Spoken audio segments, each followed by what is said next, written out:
Assalamualaikum warahmatullahi wabarakatuh. Saya perwakilan dari kelompok 1 yang anggotanya terdiri dari saya sendiri, Muhammad Raffi Mubarak, dengan NIM G94219169, dan rekan-rekan saya yaitu saya Nazila Fardani, NIM G94219171, dan saya Dini Eka Safitri, NIM G74219090.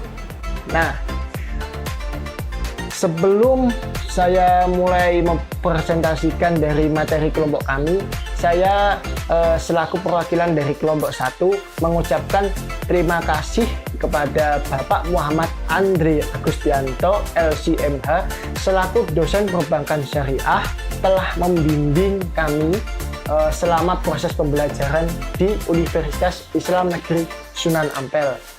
Nah, di video ini kami kelompok 1 akan mempresentasikan materi kami tentang yang pertama, sistem ekonomi, yang kedua tentang sejarah perbankan syariah di Indonesia maupun di dunia, yang ketiga yaitu peran perbankan syariah, yang keempat yaitu macam-macam lembaga keuangan syariah. Nah, langsung saja ke materinya.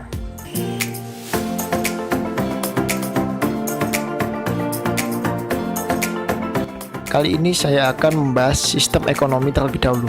Apa sih sistem ekonomi itu? Sistem ekonomi adalah suatu cara untuk mengatur atau mengorganisir semua kegiatan ekonomi dalam anggota masyarakat, baik oleh pemerintah maupun pihak swasta, berdasarkan prinsip tertentu demi mencapai kemakmuran dan kesejahteraan. Nah, sistem ekonomi ini dibagi menjadi 3. Yang pertama yaitu sistem ekonomi kapitalis, yang kedua sistem ekonomi sosialis, yang ketiga yaitu sistem ekonomi Islam atau syariah. Selanjutnya kita akan membahas satu persatu, yaitu apa sih itu sistem ekonomi kapitalis, sistem ekonomi sosialis, dan sistem ekonomi Islam atau syariah. Sistem ekonomi kapitalis adalah suatu ekonomi yang dimana faktor-faktor produksi yang sebagian besar dimiliki oleh pihak swasta maupun pihak individu. Sedangkan sistem ekonomi sosialis adalah suatu bentuk pertahanan dari sistem ekonomi kapitalis yang diduga penyebab kesejahteraan masyarakat yang tidak merata. Selanjutnya, sistem ekonomi syariah adalah sistem yang berbasis hukum Islam dalam menjalankan aktivitas ekonomi manusianya.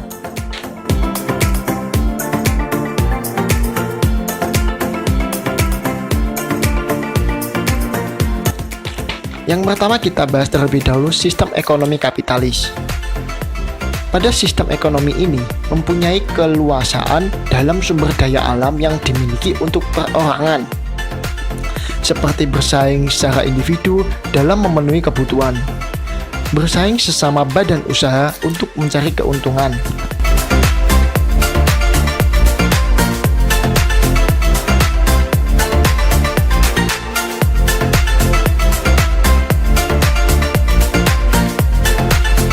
tokoh pendiri dari sistem ekonomi kapitalis yaitu Adam Smith. Beliau membuat 2 buah karya tentang mekanisme pasar, yaitu The Theory of Moral Sentiments yang diterbitkan pada tahun 1759 dan Wealth of Nations yang diterbitkan pada tahun 1776. Dari situlah Adam Smith dijuluki sebagai Bapak Ilmu Ekonomi.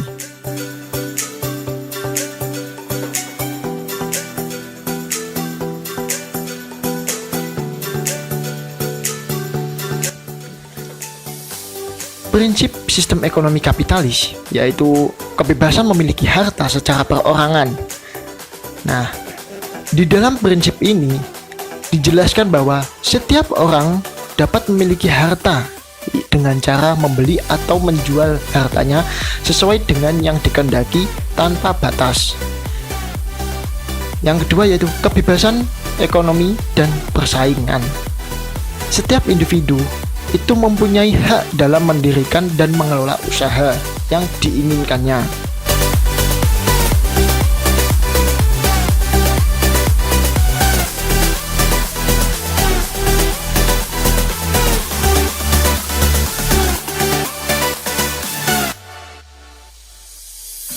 Kelebihan dari sistem ekonomi kapitalis yaitu bahwa para ahli ekonomi kapitalis menyatakan bahwasannya motivasi dalam mendapatkan keuntungan yang banyak merupakan tujuan yang terbaik dan keuntungan tersebut sebanding dengan tujuan memaksimumkan harga.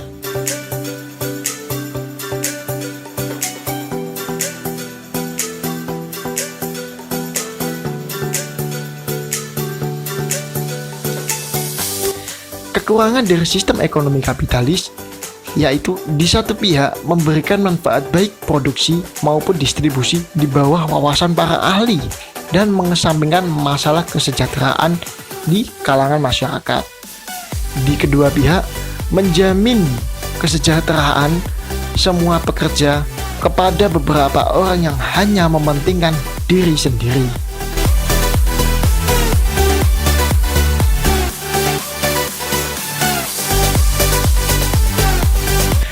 Selanjutnya yaitu kita akan membahas sistem ekonomi sosialis. Di sistem ekonomi sosialis sepenuhnya mempunyai keadilan yang besar untuk mengatur perekonomian di negara. Dimulai dari pelaksanaan sampai pengawasan kepada perekonomian masyarakat.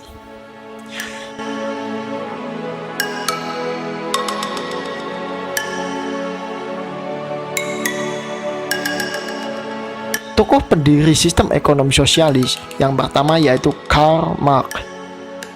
Beliau berpendapat bahwasanya kaum petani bukan termasuk kaum penting dalam bermasyarakat yang bergerak menuju masyarakat sosialis.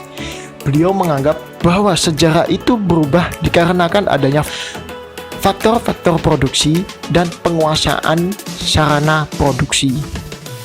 Yang kedua yaitu St. Simon.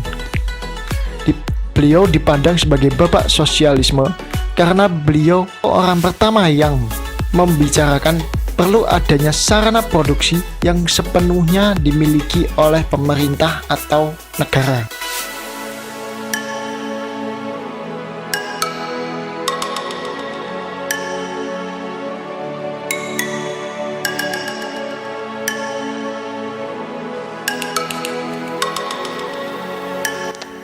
Selanjutnya yaitu sistem ekonomi sosialis tersebut mempunyai 3 prinsip, teman-teman.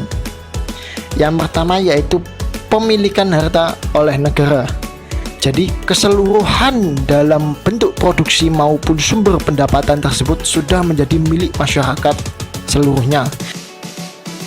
Yang kedua yaitu kesamaan dalam ekonomi. Nah, di sini sistem ekonomi sosialis dinyatakan bahwasannya hak individu dalam sebuah bidang ekonomi ditentukan oleh kesamaan prinsip. Yang ketiga yaitu disiplin dalam politik.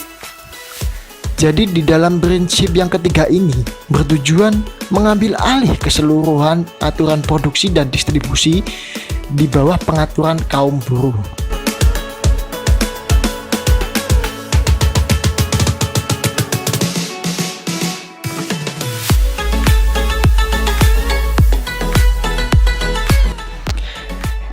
Selanjutnya, kelebihan dan kekurangan dari sistem ekonomi sosialis. Kelebihan dari sistem ekonomi sosialis ialah kebutuhan pokok sudah disediakan dan sistem produksi dikelola oleh pihak negara. Kekurangan dalam sistem ekonomi sosialis yaitu mengabaikan pendidikan moral dan kebebasan dibatasi. Selanjutnya yaitu sistem ekonomi Islam. Sistem ekonomi Islam berbeda dengan sistem ekonomi kapitalis yang ajarannya berpusat pada kapitalisme dan sistem ekonomi sosialis yang ajarannya berpusat kepada sosialisme. Dalam beberapa hal yang terjadi di antara kedua sistem tersebut. Tetapi di dalam sistem ekonomi Islam banyak perbedaannya dengan sistem ekonomi keduanya. Tokoh-tokoh pemikiran ekonomi Islam yang pertama yaitu Ibnu Khaldun. Beliau mementingkan pada suatu sistem pasar yang bebas. Yang kedua yaitu Abu Yusuf.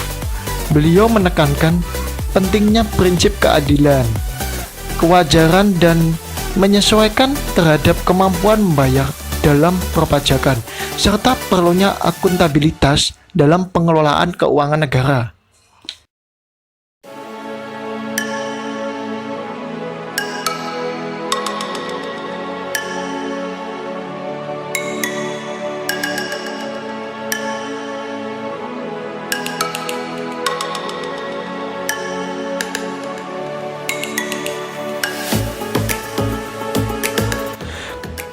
Prinsip-prinsip dalam sistem ekonomi Islam itu terbagi menjadi 3. Ya, yang pertama yaitu tauhid.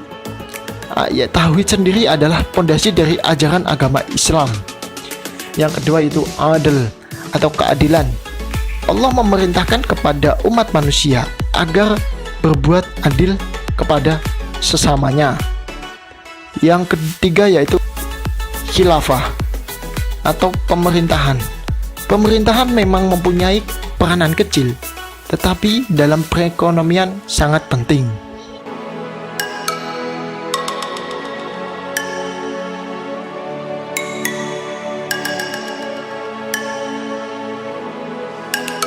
Selanjutnya yaitu kelebihan dan kekurangan dari sistem ekonomi Islam, syariah atau agamis. Kelebihannya yaitu hak individu terhadap harta bisa diakui. Individu dan masyarakat bisa merasakan kesejahteraan. Setiap individu dilarang menumpuk kekayaannya. Sedangkan kekurangannya ialah literatur dalam ekonomi Islam mengalami keterlambatan berkembang. Pengetahuan tentang sejarah perekonomian Islam juga berkurang, serta pendidikan yang materialistis. Sekitar tahun 1940-an, upaya awal penerapan sistem profit and loss sharing terkait di Pakistan dan Malaysia. Pada saat itu, para cendekiawan Islam yaitu Anwar Quraisy, Naim Sidki, Mahmud Ahmad yang menemukan konsep dasar bagi hasil yang sesuai dengan syariat Islam.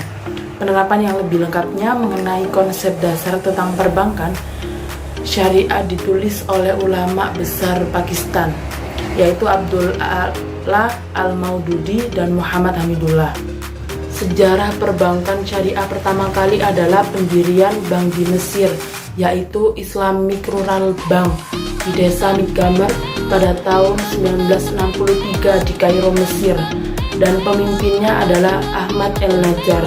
Midgamer Bank sukses menggunakan manajemen perbankan Jerman dengan prinsip muamalah berdasarkan syariat Islam dan mengambil bentuk bank simpanan yang berbasis profit sharing. Namun pada tahun 1967 Midgamer Bank diambil oleh negara dan menjalankan operasional usahanya secara konvensional. Kemudian pada tahun 1971 Midgamer Bank kembali menjalankan kegiatan berdasarkan prinsip syariah dan mengubah namanya menjadi Nasir Sosial Bank, dan tujuannya lebih bersifat sosial daripada komersil. Selanjutnya, pada tahun 1975, Sidang Menteri Keuangan atau OKI di Jeddah menyetujui pendirian Islamic Development Bank atau yang disebut dengan IDB dengan modal awal 2 miliar dan semua anggota OKI menjadi anggota IDB. Hal ini diikuti dengan berdirinya bank-bank syariah di negara-negara lain. IDB juga mendirikan Institut Riset dan Pelatihan atau disebut dengan Islamic Research and Training Institute atau yang disebut dengan IRTI. Tujuan IDB mendirikan IRTI adalah untuk membantu mendirikannya bank-bank Islam di berbagai negara dan untuk pengembangan penelitian dan pelatihan ekonomi Islam, baik dalam perbankan maupun keuangan secara umum. Mengapa IDB membantu mendirikan bank-bank Islam di berbagai negara? Karena perkembangan bank syariah secara internasional dimulai dengan adanya sidang Menteri Luar Negeri yang diselenggarakan oleh Organisasi Konferensi Islam atau OKI di Karachi, Pakistan. Pada Desember 1970, Mesir mengajukan seluruh proposal pendirian Federasi Bank Islam, dan isi dari proposal tersebut intinya adalah mengusulkan bahwa sistem keuangan berdasarkan bunga harus digantikan dengan suatu sistem kerjasama dengan skema bagi hasil atas keuntungan dan kerugian, dan akhirnya proposal tersebut diterima dan sidang menyetujui pendirian Bank Islam Internasional dan Federasi Bank Islam. Sedangkan di Indonesia, perkembangan bank syariah dimulai pada tahun 1991 dengan berdirinya Bank Muamalah secara kelembagaan yang didirikan oleh MUI dan pemerintah serta dukungan dari ICMI atau Ikatan Cendekiawan Muslim Indonesia dan beberapa pengusaha muslim lainnya. Bank Muamalah sampai terkena dampak krisis moneter pada akhir 90-an, sehingga ekuitasnya hanya tersisa sepertiga dari modal awal. Dan kemudian IDB memberikan suntikan dana pada periode 1999 sampai 2002 yang akhirnya dapat bangkit dan menghasilkan laba. Kenapa IDB memberikan suntikan dana kepada Bank Muamalah? Karena pada waktu itu Indonesia menjadi salah satu anggota OKI. Saat ini keberadaan bank syariah diatur dalam undang-undang. Tujuan utama menegakkan perbankan Islam di seluruh dunia adalah untuk mempromosikan, memelihara, dan mengembangkan penerapan prinsip Islam dalam sektor bisnis. Secara khusus, tujuan bank syariah dilihat dari konteks perekonomian adalah yang pertama, menerapkan jasa keuangan kontemporer yang disesuaikan dengan Islam. Yang kedua, berkontribusi terhadap pertumbuhan ekonomi dan kemakmuran dengan prinsip hukum Islam. Yang ketiga, alokasi sumber daya keuangan yang terbatas dalam kemakmuran dengan prinsip hukum Islam. Dan yang terakhir, membantu melindungi keseimbangan distribusi pendapatan dengan sumber daya. Sedangkan di Asia Tenggara, tepatnya di Malaysia pada tahun 1983, berdiri Muslim Pilgrim Saving Corporation yang bertujuan membantu menabung untuk menunaikan ibadah haji. Oleh karena itu, bank syariah dapat melayani siapa saja, baik muslim maupun muslim. Peran perbankan syariah di Indonesia. Sebagai negara bermayoritas penduduk muslim, sudah semestinya Indonesia mengembangkan lembaga keuangan yang berbasis Islam atau syariah. Salah satu contohnya yaitu perbankan syariah. Perbankan syariah memiliki peran penting dalam perekonomian di Indonesia. Di antaranya, 1. Mendorong pemerataan pendapatan. Bank syariah tidak hanya berperan dalam penitipan dan peminjaman uang saja, namun juga bergerak pada pengumpulan dana, zakat, infak, dan sedekah. 2. Memberikan contoh yang baik secara moral dan penyelenggaraan usaha perbankan yang mendorong terbebasnya dunia usaha perbankan dari perilaku yang menyimpang. 3. Promosi halal. Adanya perbankan syariah mendorong tumbuhnya pengusaha syariah mulai dari mikro hingga makro. Promosi halal juga menaikkan investasi karena keuntungan yang didapatkan lebih merata. 4. Memberikan pengaruh yang signifikan pada praktik keuangan syariah lainnya, seperti pada asuransi syariah, perusahaan pembiayaan syariah, dan lain-lain.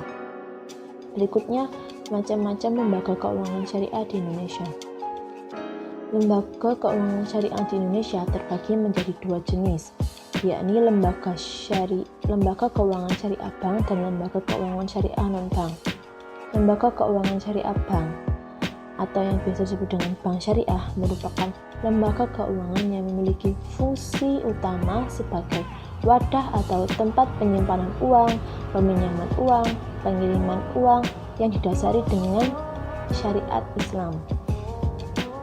2. Lembaga keuangan non-bank.